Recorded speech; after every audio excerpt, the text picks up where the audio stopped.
ఇక TV9 WITT summit లో CM Revanth వ్యాఖ్యలపై బీఆర్ఎస్ నేతలు మండిపడుతున్నారు. రేవంత్ ఒక రాముడి వేషంలో ఉన్న రాక్షసుడు అని 6 గ్యారెంటీలు 420 అబద్ధపు హామీలతో అధికారంలోకి వచ్చారని అన్నారు బీఆర్ఎస్ ఎమ్మెల్యే వివేకానంద గౌడ్.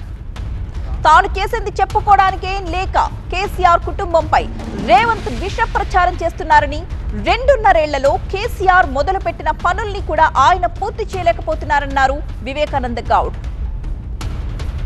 రాముడు అని చెప్పుకుంటున్న ఆయన కానీ రాక్షసుడు కానీ రాముడు వేషంలో ఉన్నాడు.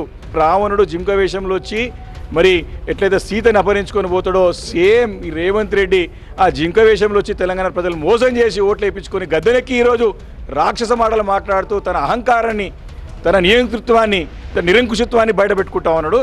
తప్పకుండా భవిష్యత్తులో ఆయనకి ప్రజాగ్రహానికి గురికాగా తప్పదు. ఇంతటి విఫల ముఖ్యమంత్రిని, ఇంత అబద్ధాల ముఖ్యమంత్రిని, ఇంత అబద్ధాల కోరు ముఖ్యమంత్రిని ఎప్పుడు తెలుగు ప్రజలు చూడలేదు. కాబట్టి ప్రజలు అసహించుకుంటున్నారు ఆయన వ్యవహార తీరుని ఈరోజంతా కూడా. కాబట్టి తప్పకుండా ఈ యొక్క రావణుడు అంటే జింక వేషంలో ఉన్న రావణుడికి తప్పకుండా వారికి గుణపాఠం తప్పదు. తెలంగాణలో తనకు భవిష్యత్తు లేదని రేవంత్కు అర్థమైందని, ఢిల్లీకి వెళ్లిపోయేందుకు తెలంగాణ ప్రజల్ని దోచుకుంటున్నారంటూ ఆరోపించారు వివేకానంద గౌడ్. అన్ని వర్గాలను మోసం చేసిన రేవంత్కి గుణపాఠం తప్పదన్నారు.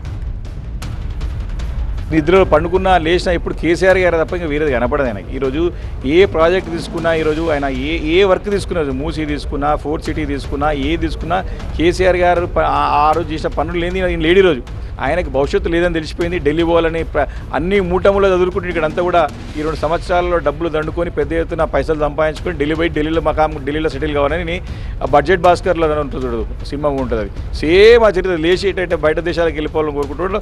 ఇటు తెలంగాణలో మూటములు చదువుకుని ఢిల్లీలో పోయి సెటిల్ కావాలని చూస్తూ ఉన్నాడు. ఇవన్నీ ప్రజలు గ్రహిస్తూ ఉన్నారు.